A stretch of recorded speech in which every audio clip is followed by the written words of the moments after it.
લઠ્ઠાકાંડ અને drugs network મુદ્દે વડોદરા કલેક્ટરને આવેદનપત્ર આપવામાં આવ્યું। ભાવનગરમાં નકલી દારૂના કારણે સર્જાયેલા લઠ્ઠાકાંડ અને રાજ્યમાં વધતા નશીલા પદાર્થોના દૂષણ સામે અમારું લક્ષ્ય સમાનતા, સ્વતંત્રતા, બંધુત્વ અને સ્વયં સૈનિક દળ દ્વારા વડોદરા કલેક્ટર કચેરી ખાતે વિરોધ નોંધાવી આવેદનપત્ર આપવામાં આવ્યું હતું। ઝેરી મેથેનોલયુક્ત દારૂના કારણે અનેક લોકો ગંભીર હાલતમાં સારવાર હેઠળ છે। 2022ના બોટાદ લઠ્ઠાકાંડ બાદ પણ 2026માં આવી ઘટનાઓનું પુનરાવર્તન કાયદાના અમલની નિષ્ફળતા છતી કરે છે। ગુજરાતના દરિયાકાંઠેથી ₹7,350 કરોડથી વધુની કિંમતનું ડ્રગ્સ અને તાજેતરમાં મુદ્રા નજીકથી ₹1,150 કરોડનું 115 કિલો કોકેઇન જપ્ત થયું એ ગંભીર બાબત છે। સંગઠનોએ આ ગેરકાયદેસર નેટવર્ક સામે કડક તપાસ અને કાર્યવાહીની માંગ કરી છે। આજે અમે લોકો એસએસડીના માધ્યમથી આવેદનપત્ર વડોદરા કલેક્ટરશ્રીને અપાયા છે। બાબત એ છે કે હાલમાં જ ભાવનગરના ખરકડી ગામની અંદર લઠ્ઠાકાંડ થયો, એની અંદર ઘણા બધા નિર્દોષ લોકો માર્યા ગયા।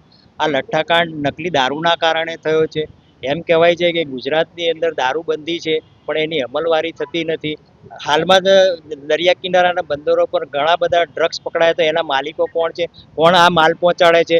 હાલમાં કચ્છમાં પણ હું તો નકલી દારૂના બનાવવાના સાધનો પકડાયા છે। તો આ કોની નજર હેઠળ બધું થાય છે?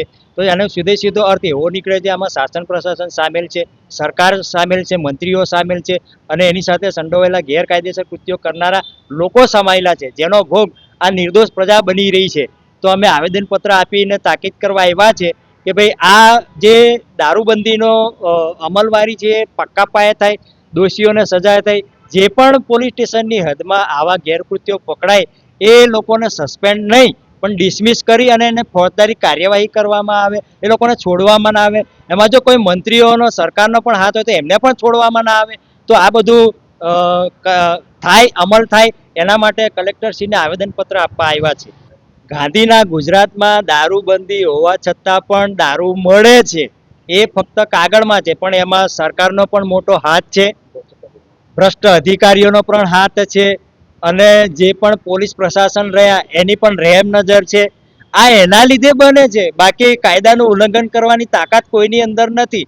પણ જે સરકારમાં રહેલા ભ્રષ્ટ અધિકારીઓ જો આનો અમલવારી નહીં કરે, એમની રહેમ નજર હેઠળ હશે બધું થતું રહેશે ગેરકાયદેસર કૃત્યો અને એનો ભોગ નિર્દોષ લોકો બને છે। તો દારૂબંધી હોવા છતાં ગુજરાતમાં કાયદાનો અમલ નહીં થતો તો એનો સીધો મતલબ કે ભ્રષ્ટાચાર ચોખ્ખો દેખાય છે। એમાં સરકાર પણ સામેલ છે, અધિકારીઓ પણ, શાસન પ્રશાસન દરેક લોકો સામેલ છે અને એમાં ગુંડા તત્વો અને બુટલેગરો પણ બેફામ બન્યા છે। આ એમની પાસેથી મોટા ફંડ લે છે આ ચૂંટણીમાં, એટલે આ લોકો બંધ કરાવતા નથી। આનો સીધો લાભ રાજકીય લોકો અને ભ્રષ્ટ અધિકારીઓનો થાય છે, એટલે આ લોકો ગુજરાતમાં દારૂબંધી હોવા છતાં અમલવારી થવા દેતા નથી। તો આ જે નિર્દોષ પ્રજા ભોગ બની રહી છે એ ના બને, યુવાનો ભોગ ના બને એના માટે થઈ અમે કલેક્ટરશ્રીને આવેદનપત્ર આપવા આવ્યા છે।